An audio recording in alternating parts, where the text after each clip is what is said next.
Hello students, Jain रोजगार classes में आप सबका स्वागत है। मैं एसके ठाकुर, जैन रोजगार क्लासेस में जीएस में आपका मेंटर्स। आज हम लोग चर्चा करेंगे अंगार बैच के बारे में। इस बैच का नाम अंगार बैच, जो पूरी तरह से समर्पित है एसएससी सीएचएसएल एग्जामिनेशन के लिए। और आज हम लोग इस बात पर चर्चा करेंगे कि सीएचएसएल में जीएस अर्थात जनरल स्टडीज या जनरल अवेयरनेस से किस तरह के प्रश्न पूछे जाते हैं। सबसे पहली बात तो प्रतियोगिता में आपको अपने आप को प्रूव करना है।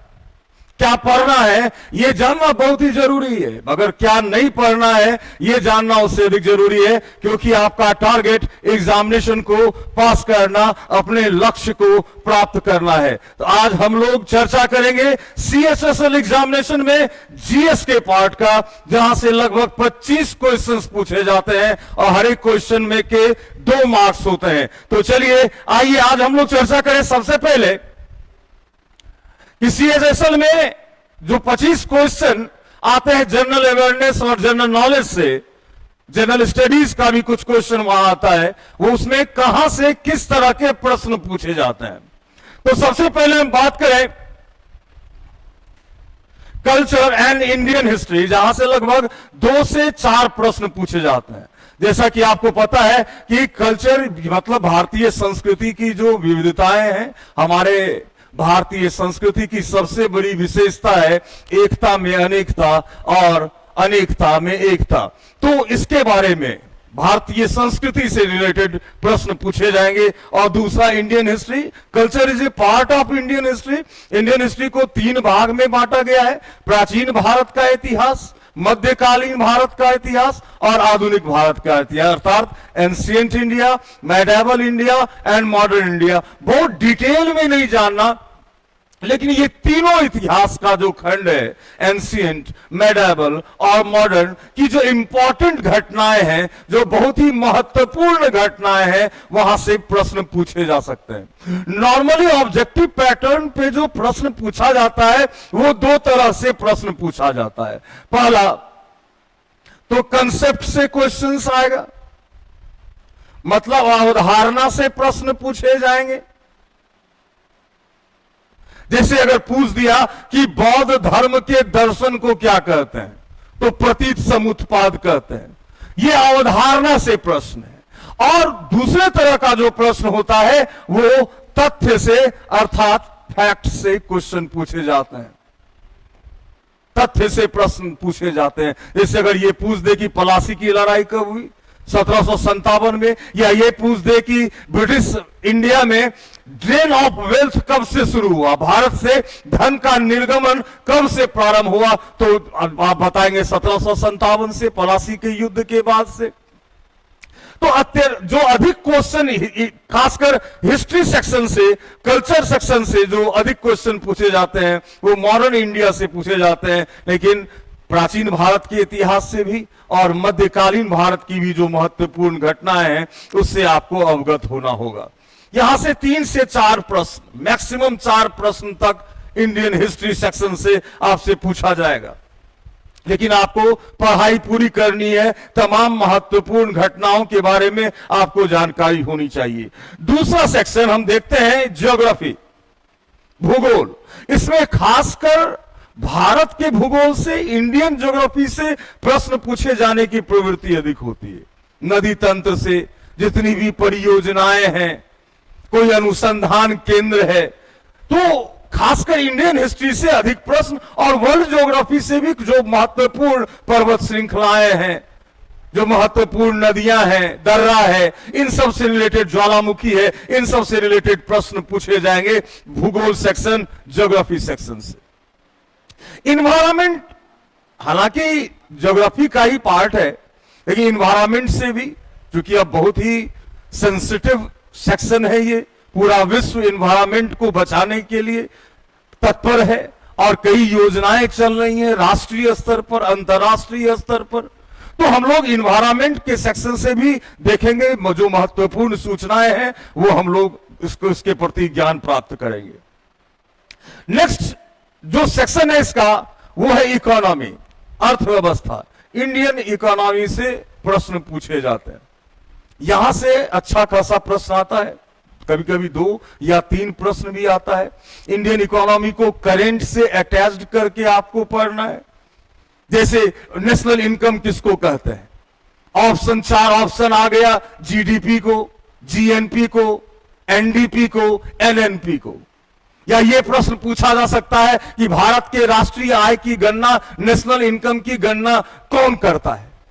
या आपसे पूछा जा सकता है कि इन्फ्लेशन अगर बढ़ रहा है तो इसका प्रभाव ऋण देने वाले पर क्या प्रभाव पड़ेगा, या मजदूर वर्ग पर क्या प्रभाव पड़ेगा, या वेतन भोगियों पर क्या प्रभाव पड़ेगा।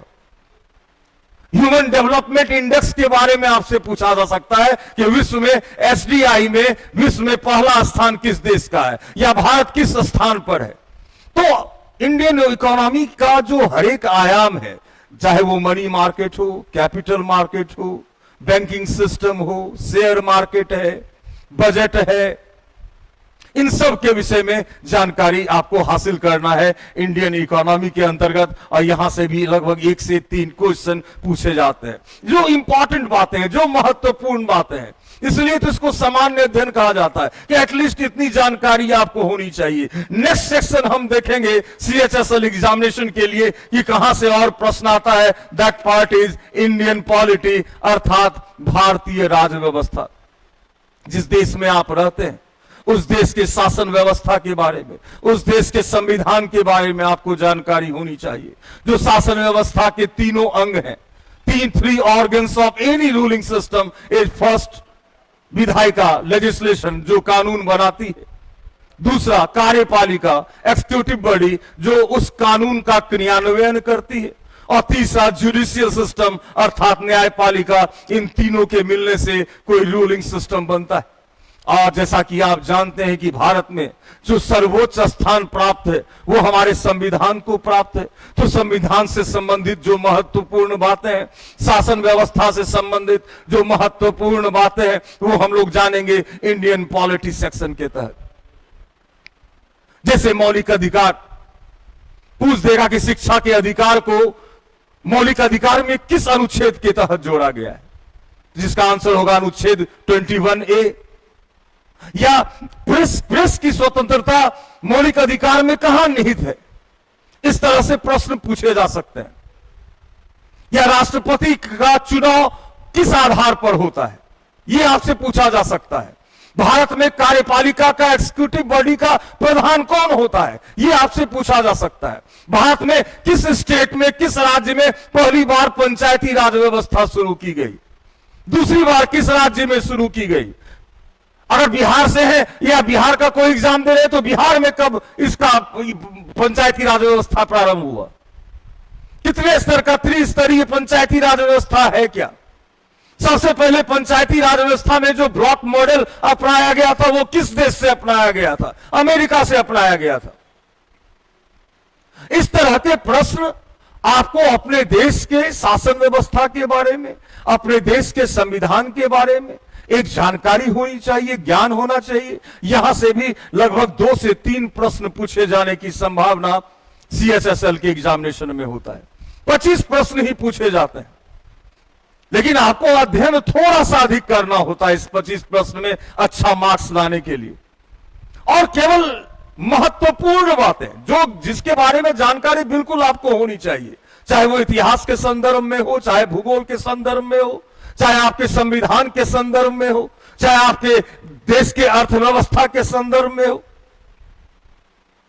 पूछा जा सकता है कि आपके देश में किस तरह की अर्थव्यवस्था है, तो मिश्रित अर्थव्यवस्था है। बैंकिंग सिस्टम से पूछा जा सकता है सीआरआर किसको कहते हैं, एसएलआर किसको कहते हैं, बैंक रेट क्या है, रेपो रेट क्या है, रिवर्स रेपो रेट क्या है। ऐसे कई प्रश्न जो सामान्य प्रश्न है वो आपको पूछा जाएगा सीएचएसएल के एग्जामिनेशन में। अब हम लोग नेक्स्ट सेक्शन की ओर बढ़े तो साइंस, ये एक इंपॉर्टेंट सेक्शन है। साइंस, विज्ञान, जनरल साइंस। यहां आयोग की यही अपेक्षा होती है कि एक नॉन साइंस स्टूडेंट को साइंस की जितनी जानकारी होनी चाहिए। अब इसमें पहला सेक्शन,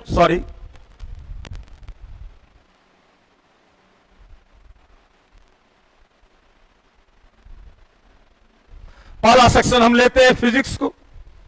भौतिकी, यहां से एक या दो प्रश्न भौतिकी से पूछे जाएंगे, जैसे न्यूटन्स लॉ ऑफ मोशन। और जो भी क्वेश्चन पूछे जाते हैं वो अप्लाइड साइंस से होते हैं। पूछेगा कि पानी में एक सुई डूब जाती है लेकिन बड़ा बड़ा जहाज तैरता है, या वर्षा की जो बूंद होती है वो गोल क्यों होती है? तो सरफेस टेंशन के कारण होती है, क्योंकि हर एक वस्तु अपने न्यूनतम आयतन में को प्राप्त करना चाहता है और गोल आकार में सबसे न्यूनतम आयतन होता है। तो पृष्ठ तनाव के कारण, सरफेस टेंशन के कारण वर्षा की बूंदें गोल होती हैं। इस तरह से applied science, theory of relativity हो, लॉ ऑफ फ्लोटेशन हो, मैग्नेट हो, साउंड हो, लाइट हो, दर्पण मिरर के बारे में, आंख के रोग के बारे में, निकट दृष्टि दोष क्या है, दूर दृष्टि दोष क्या है, एस्टिग्मेटिज्म, अबिंदुकता किसको कहते हैं, जिसको अबिंदुकता की बीमारी होती है वो किस तरह का लेंस अपने आंख में लगाता है। एक सामान्य नॉलेज जो है फिजिक्स का वो आपको गेन करना है, और यहां से एक क्वेश्चन या दो क्वेश्चन पूछे जाने की संभावना होती है। दूसरा सेक्शन है केमिस्ट्री का। केमिस्ट्री में भी फिजिकल केमिस्ट्री है। मैंने पहले ही कहा कि मैक्सिमम क्वेश्चन जो होते हैं वो अप्लाइड साइंस से पूछे जाते हैं। आप physical chemistry, metal, non metal किसको कहते हैं, नॉन मेटल क्या है, ऑर्गेनिक केमिस्ट्री क्या है, केमिकल रिएक्शन किसको कहते हैं, एटम के बारे में, न्यूट्रॉन के बारे में, प्रोटॉन के बारे में, इलेक्ट्रॉन के बारे में, रदरफोर्ड का जो परमाणु मॉडल है उसके बारे में, जो एक सामान्य नॉलेज है वो आप केमिस्ट्री के अंतर्गत पढ़ेंगे आप CHSL की तैयारी के लिए। जो सबसे इंपॉर्टेंट सेक्शन है साइंस में वो है बायोलॉजी। यहां से लगभग 4 से 5 क्वेश्चन या कुछ अधिक क्वेश्चन भी पूछे जाते हैं, चाहे वो कोशिका हो, सेल हो। आप जानते हैं cell is smallest structural, functional and reproductive unit of life. जीव शरीर की सबसे सूक्ष्मतम रचनात्मक, क्रियात्मक और जननात्मक इकाई को कोशिका कहते हैं। कोशिका के मिलने से टिश्यूज बनता है, ऊतक बनता है, ऊतक के मिलने से अंग बनता है, ऑर्गन बनता है, ऑर्गन के मिलने से ऑर्गन सिस्टम बनता है, ऑर्गन सिस्टम से बॉडी का निर्माण होता है। कई एक्सटर्नल और इंटरनल ऑर्गन मानव शरीर के अंदर होते हैं।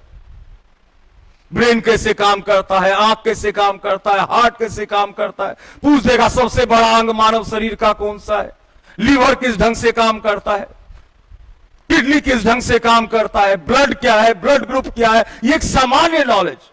वायरल डिजीज किसको कहते हैं, बैक्टीरियल डिजीज किसको कहते हैं, प्रोटोजोअल डिजीज किसको कहते हैं। पूछ देगा मलेरिया किससे फैलने वाली बीमारी है, ऑप्शन दे देगा बैक्टीरिया, वायरस, प्रोटोजोआ, फंगस। आपका जवाब होगा प्रोटोजोआ। इस तरह के प्रश्न, विटामिन बी के कमी से, सी के कमी से, डी के कमी से कौन कौन सा रोग होता है। हम जो न्यूट्रिशन लेते हैं, पोषण लेते हैं, उसमें कौन कौन से तत्व होते हैं, कार्बोहाइड्रेट क्या है, फैट क्या है, प्रोटीन कहां से प्राप्त करते हैं। इन तमाम चीजों के बारे में जो एक सामान्य बात है, हमारे डाइजेस्टिव सिस्टम के बारे में जो मुंह से शुरू होता है, पूरा पाचन तंत्र हमारा ये कैसे काम करता है, रेस्पिरेशन क्या है, फोटोसिंथेसिस इसको कहते हैं, मॉडिफिकेशन ऑफ रूट क्या है, मॉडिफिकेशन ऑफ स्टेम क्या है। इन तमाम बातों को आप जानेंगे बायोलॉजी के अंतर्गत। यहां से काफी अच्छे खासे प्रश्न पूछे जाते हैं। 25 क्वेश्चन पूछे जाएंगे। Last but not least, current affairs. सबसे अधिक प्रश्न CHSL में जनरल अवेयरनेस के तहत करंट अफेयर्स से पूछा जाता है, और करंट अफेयर्स आपको अपने डेली रूटीन में शामिल करना होगा। लास्ट 6 मंथ का एग्जामिनेशन का जो डेट है, जो नोटिफिकेशन का, उससे 6 महीने पहले से जो करंट अफेयर्स है वो आपका तैयार होना चाहिए इस एग्जामिनेशन के लिए। आप इसको सेक्शन वाइज बांट सकते हैं, आप इसको सेक्शन वाइज बांट सकते हैं। एक सेक्शन आप इंपॉर्टेंट पर्सनालिटी, जो महत्वपूर्ण व्यक्तित्व, हाल फिलहाल जो व्यक्तित्व चर्चा में रहा है, वो क्यों चर्चा में रहा है, उसका कलेक्शन आप एक जगह कर सकते हैं। उसमें भी इसको दो भाग में बांटिए, एक जो अलाइव जिंदा है, दूसरा जिसकी हाल फिलहाल मृत्यु हुई हो, वो भी इंपॉर्टेंट हो जाता है। तो एक सेक्शन आपका हो गया इंपॉर्टेंट पर्सनालिटी, दूसरा सेक्शन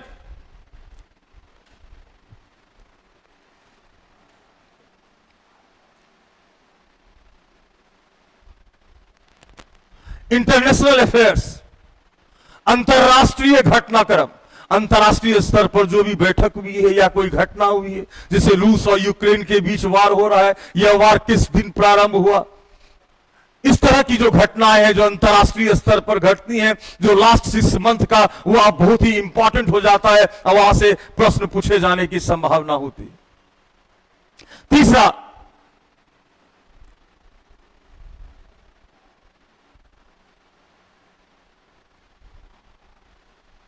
नेशनल अफेयर्स।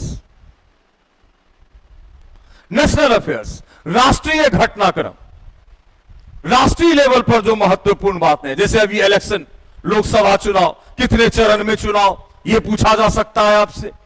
हमारे देश के अंदर किसान आंदोलन हाल फिलहाल हुआ, उनसे संदर्भित क्वेश्चन पूछा जा सकता है। तो आपके देश में जो महत्वपूर्ण घटनाएं लास्ट 6 मंथ में घटी है, उसका कलेक्शन और रिवीजन, लगातार रिवीजन करना होगा।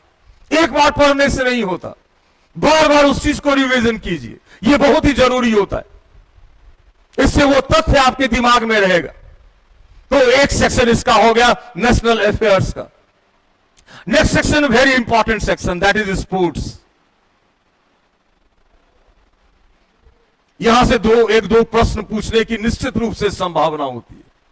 जो अंतर्राष्ट्रीय स्तर पर, राष्ट्रीय स्तर पर जो खेल का आयोजन होता है, ओलंपिक है, एशियाड है, विश्व कप है, डिफरेंट खेल है, हॉकी है, पोलो है, इन सब के विषय में आपको जानकारी होनी चाहिए। और जो लास्ट 6 मंथ का महत्वपूर्ण टूर्नामेंट है, जो ग्रैंड स्लैम है, वो किसने जीता, अगर कोई भारतीय खिलाड़ी क्वार्टर फाइनल तक ही पहुंचा है तो वो किस लेवल पे पहुंचा है, उसका पार्टनर कौन था या किसने उसको हराया, इन सब के विषय में जानकारी आपको लेना है स्पोर्ट्स के अंतर्गत। नेक्स्ट हम देखेंगे करंट अफेयर्स में जो सेक्शन आप बांटेंगे वो होगा इंडियन इकोनॉमी का।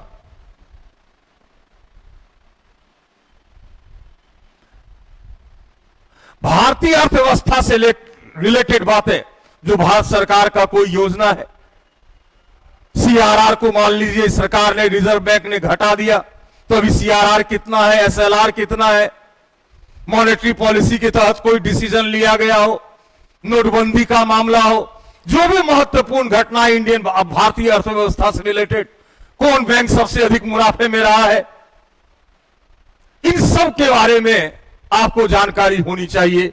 इंडियन इकोनॉमी एक बहुत ही महत्वपूर्ण सेक्शन है करंट अफेयर्स का, और यहां से भी प्रश्न पूछे जाते हैं। नेक्स्ट, साइंस एंड टेक्नोलॉजी, विज्ञान और प्रौद्योगिकी। जो भी हाल फिलहाल ऐसा कोई अनुसंधान हुआ है, चाहे इसरो ने किया हो, चाहे नासा ने किया हो, वहां से संबंधित बातें, जो महत्वपूर्ण घटनाएं हुई हैं साइंस एंड टेक्नोलॉजी के क्षेत्र में, किसी टीका का विकास हुआ हो, किसी देश ने किसी खास बीमारी के टीका का विकास किया है, उसके बारे में संदर्भ में जानकारी आपको होनी चाहिए, जो आप साइंस एंड टेक्नोलॉजी के तहत आप तैयार करेंगे करंट अफेयर्स में। नेक्स्ट, बुक एंड ऑथर्स, ये बहुत ही इंपॉर्टेंट है।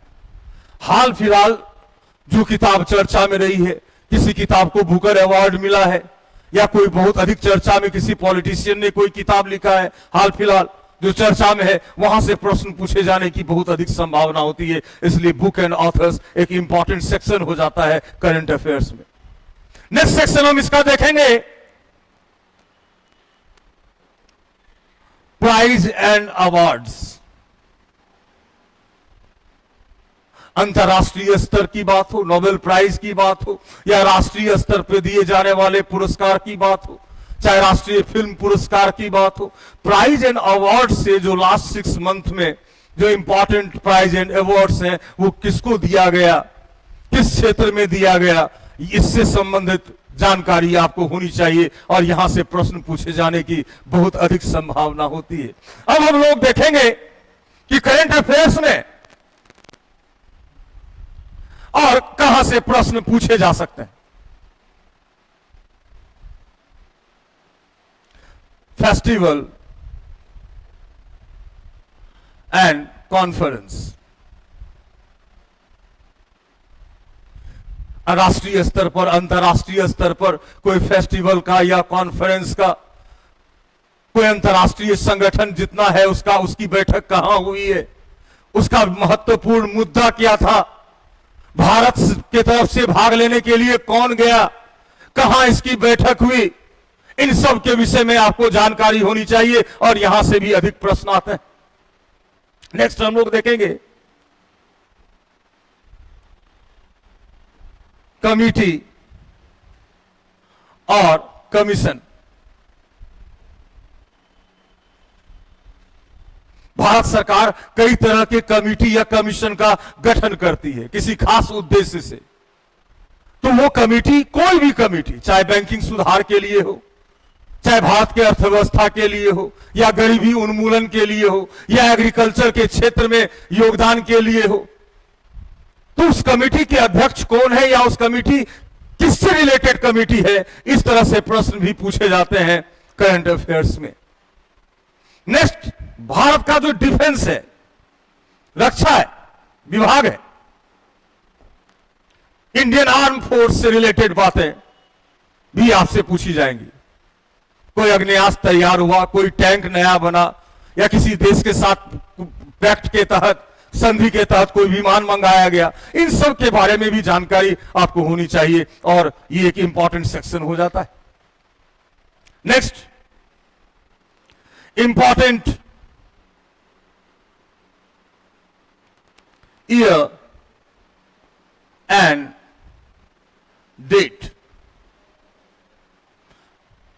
इंपॉर्टेंट ईयर, महत्वपूर्ण साल।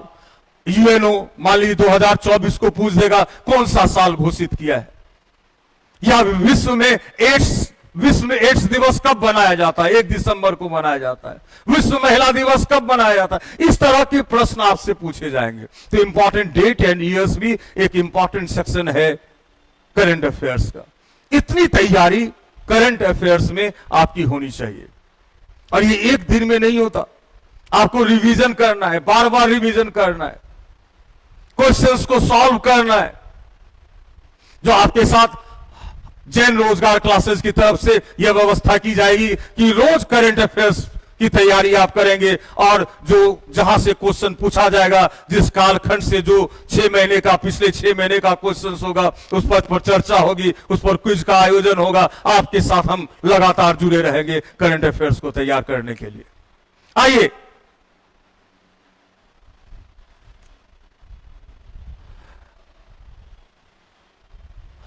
अब देखिए किस तरह से प्रश्न पूछे जाते हैं।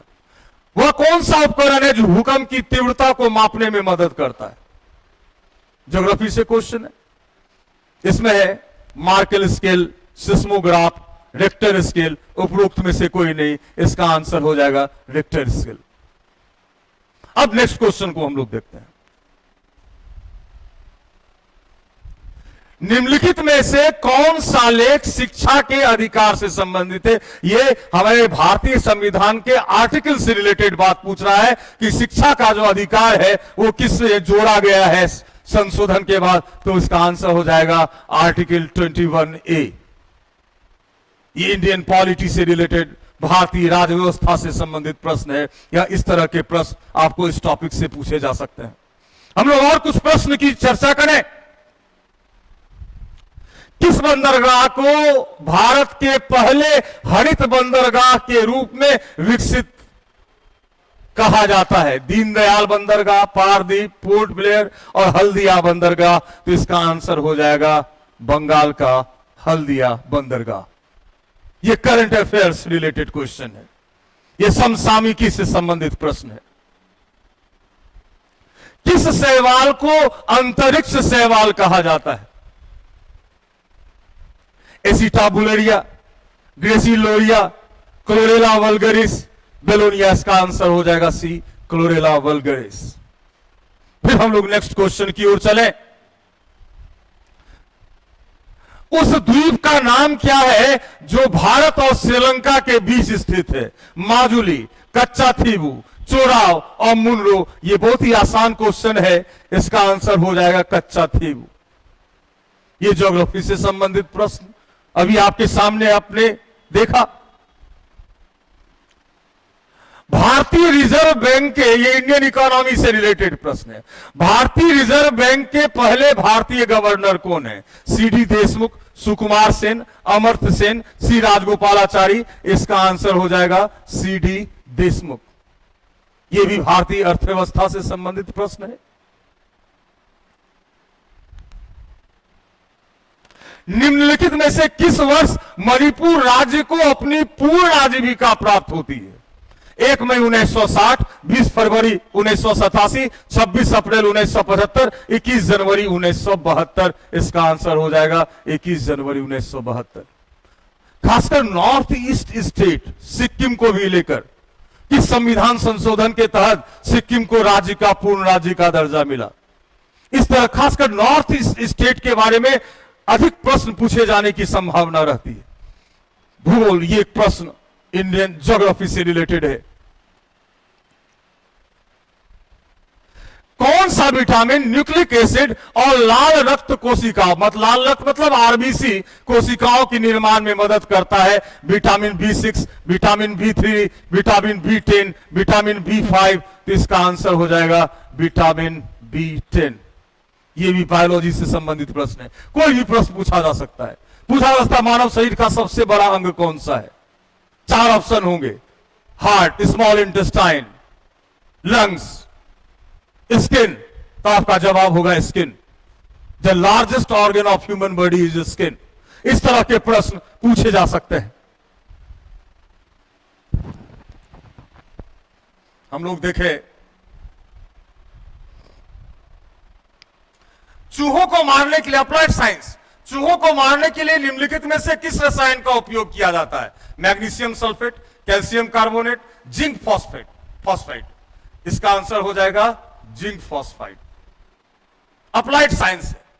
मैक्सिमम क्वेश्चन जो साइंस के अंतर्गत पूछा जाएगा वो अप्लाइड साइंस से पूछा जाएगा।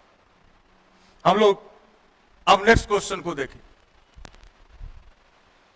नीचे भारतीय राज्य और केंद्र शासित प्रदेश और उनकी राजधानियां हैं। निम्नलिखित विकल्पों में बेमेल जोड़ी मतलब गलत जोड़ा कौन सा है? तेलंगाना हैदराबाद सही है, असम दिसपुर सही है, लक्षद्वीप कवारत्ती सही है, मध्य प्रदेश लखनऊ। ये स्पष्ट है, लखनऊ उत्तर प्रदेश में है। ये आंसर हो जाएगा, ये बेमेल जोड़ा है। पृथ्वी की आयु की गणना में किस तत्व के समस्थानिक का उपयोग किया जाता है? समस्थानिक मतलब आइसोटोप। आइसोटोप जिसका परमाणु संख्या समान हो, परमाणु भार भिन्न भिन्न हो, एटॉमिक नंबर सेम हो, एटॉमिक वेट अलग अलग हो, डिफरेंट हो, उसको समस्थानिक कहते हैं। और कार्बन 14 जो डेटिंग है उससे हम लोग पृथ्वी के आयु की गणना करते हैं। तो यहां आंसर हो जाएगा कार्बन। कार्बन 14 डेटिंग की खोज विलियम लेवी ने की थी 1947 में। अमेरिका के अर्थ वैज्ञानिक थे वो। किस वायसराय को भारतीय रेलवे का जनक कहा जाता है? आप जानते हैं कि 1853 में सबसे पहले Bombay to Thane railway line बिछाई गई थी और दूसरी रेलवे लाइन कलकत्ता से रानीगंज बिछाई गई थी। और भारत में इस व्यवस्था के जनक माने जाते हैं लॉर्ड डलहौजी। एक इंपॉर्टेंट बात है, हम लोग पढ़ेंगे, इसके बारे में जानेंगे, और भी गवर्नर जनरल्स के बारे में जानेंगे। जैसे ये क्वेश्चन देखिए, निम्नलिखित में से कौन सी चिली की मुद्रा है? Peso, euro, dollar, pound. तो यहां आंसर हो जाएगा पेसो। जो इंपॉर्टेंट कंट्री है वहां का जो करेंसी है उसके बारे में भी आपको जानकारी लेनी है। पूछ देगा येन कहां का करेंसी है? तो जापान का करेंसी है। इस तरह के प्रश्न पूछे जा सकते हैं। तो आपने देखा कि 25 क्वेश्चन की तैयारी आपको करनी है, लेकिन इसके लिए आपका सिलेबस थोड़ा बड़ा है। क्या पढ़ना है ये जानना जरूरी है। क्या नहीं पढ़ना ये जानना उससे अधिक जरूरी है। और जैन रोजगार क्लासेस में आप एस.के. ठाकुर अर्थात मेरे मार्गदर्शन में मैं आपको बताऊंगा कि कम समय में आप कैसे बेहतर तैयारी करें और मैक्सिमम क्वेश्चन को आप सॉल्व करेंगे इन 25 क्वेश्चंस में से। इस बात का विश्वास हम आपको दिलाते हैं और इसी विश्वास के साथ आज का कक्षा यही समाप्त करते हैं। अगले क्लास में हम इंडियन हिस्ट्री के सेक्शन को लेकर आपके पास आएंगे और चर्चा प्राचीन भारत की जो महत्वपूर्ण घटनाएं हैं, जो महत्वपूर्ण बातें हैं, वहां से हम अपने क्लासेस को प्रारंभ करेंगे। तब तक के लिए नमस्कार।